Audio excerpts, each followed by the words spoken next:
ADC আন্তর্জাতিক YouTube চ্যানেলে সবাইকে স্বাগত জানাই। শুরুতেই সংবাদ শিরোনাম, এরপর বিস্তারিত। ইরানকে ধন্যবাদ জানালেন ট্রাম্প, কিন্তু কেন? গাজা শাসনে শান্তি পরিষদ গঠন, ব্লেয়ার সহ তালিকায় আছেন যারা।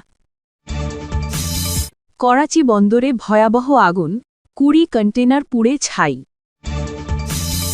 গ্রিনল্যান্ড দখলের বিরোধিতা করলে শুল্ক আরোপের হুমকি ট্রাম্পের। এতক্ষণ শুনছিলেন সংবাদ শিরোনাম, এখন বিস্তারিত।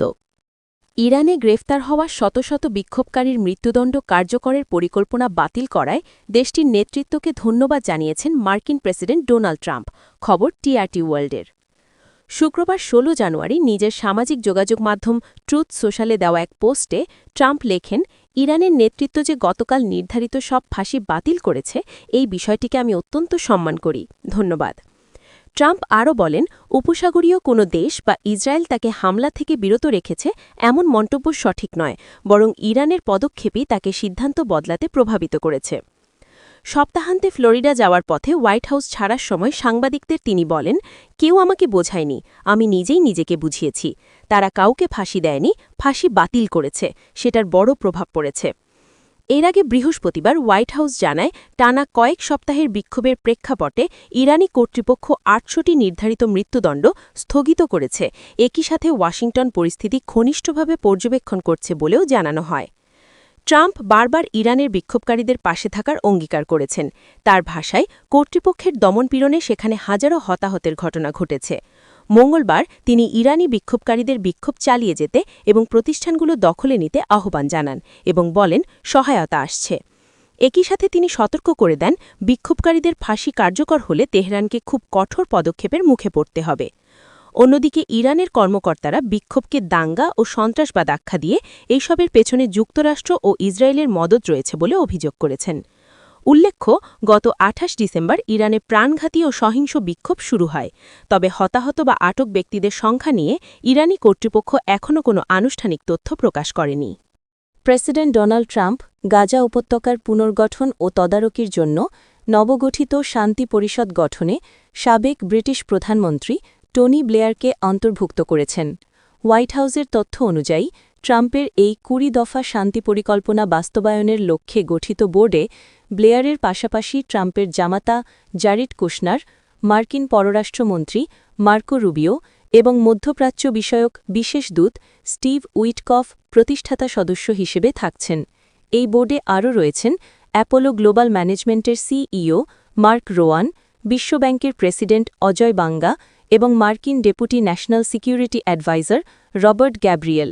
বোর্ডটির মূল লক্ষ্য হল গাজার শাসন ব্যবস্থা উন্নয়ন, আঞ্চলিক সম্পর্ক জোরদার, অবকাঠামো পুনর্গঠন এবং বড় ধরনের বিনিয়োগ ও তহবিল সংগ্রহ নিশ্চিত করা।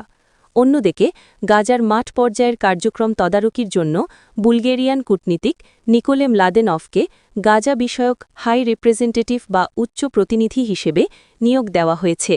এর পাশাপাশি গাজার সাধারণ প্রশাসনিক কার্যক্রম এবং জনসেবা পরিচালনার জন্য গাজা এক্সিকিউটিভ বোর্ড এবং national committee for the administration of Gaza গঠন করা হয়েছে।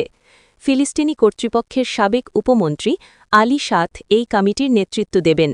এছাড়া গাজায় নিরাপত্তা রক্ষা ও নিরস্ত্রীকরণ প্রক্রিয়া তদারকির জন্য মার্কিন মেজর জেনারেল জাসপার জেফার্সকে আন্তর্জাতিক স্থিতিশীলতা বাহিনীর কমান্ডার হিসেবে দায়িত্ব দেওয়া হয়েছে।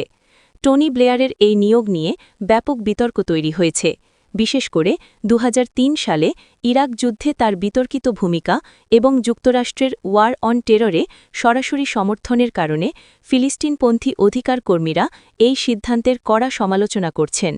জারেদ কুশনারের অন্তর্ভুক্তিও সমালোচনার মুখে পড়েছে, কারণ অতীতে তিনি ফিলিস্তিনিদের স্বায়ত্ত শাসন নিয়ে নেতিবাচক মন্তব্য করেছিলেন এবং ইসরায়েলি প্রধানমন্ত্রী বেনিয়ামিন নেতানিয়াহুর পরিবারের সঙ্গে তার ঘনিষ্ঠ সম্পর্ক রয়েছে। ট্রাম্প প্রশাসনের এই পরিকল্পনা অনুযায়ী গাজা বর্তমানে যুদ্ধবিরতি থেকে প্রশাসনিক রূপান্তর এবং পুনর্গঠনের দ্বিতীয় পর্যায়ে প্রবেশ করছে, যদিও সাধারণ ফিলিস্তিনিদের মধ্যে এই পরিকল্পনার বাস্তব প্রয়োগ নিয়ে এখনও শঙ্কা ও প্রশ্ন রয়ে গেছে। পাকিস্তানের করাচি বন্দর এলাকায় শুক্রবার 16 জানুয়ারি দুপুরে ভয়াবহ অগ্নিকাণ্ডের ঘটনা ঘটেছে। এতে অন্তত 20টি কন্টেনার পুড়ে ছাই হয়ে গেছে।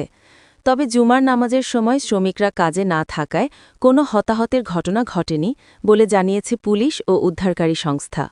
খবর ডনের। দক্ষিণ করাচির ডিআইজি সৈয়দ আসাদ রাজা জানান, করাচি ইন্টারন্যাশনাল কন্টেনার টার্মিনালের KICT এর ওয়েস্ট হোয়ার্ফ এলাকায় একটি কন্টেনারে আগুন লাগার খবর পেয়ে পুলিশ দ্রুত ঘটনাস্থলে পৌঁছায়।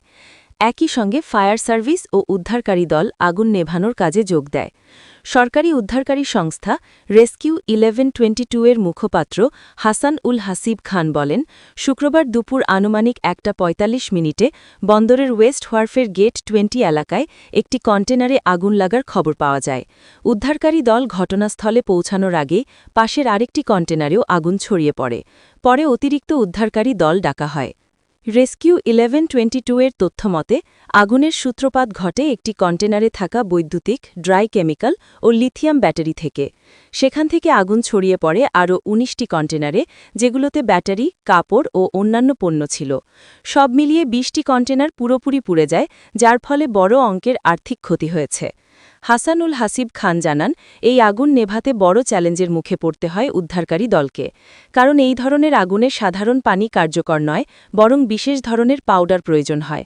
Karachi water and sewerage corporation পানি সরবরাহ করে এবং rescue service, Karachi metropolitan corporation, KPT ও পাকিস্তান নৌবাহিনীর মোট 20টি ফায়ার টেন্ডার দীর্ঘ চেষ্টার পর বিকেল 4:50 আগুন নিয়ন্ত্রণে আনে। তবে আগুনের কারণ নিয়ে ভিন্ন মত রয়েছে।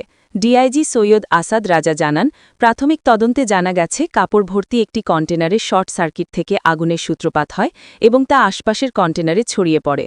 বিকেল 4:45 মধ্যে আগুন পুরোপুরি নিয়ন্ত্রণে আনা হলেও পরে ঠান্ডা করার কাজ চলতে থাকে।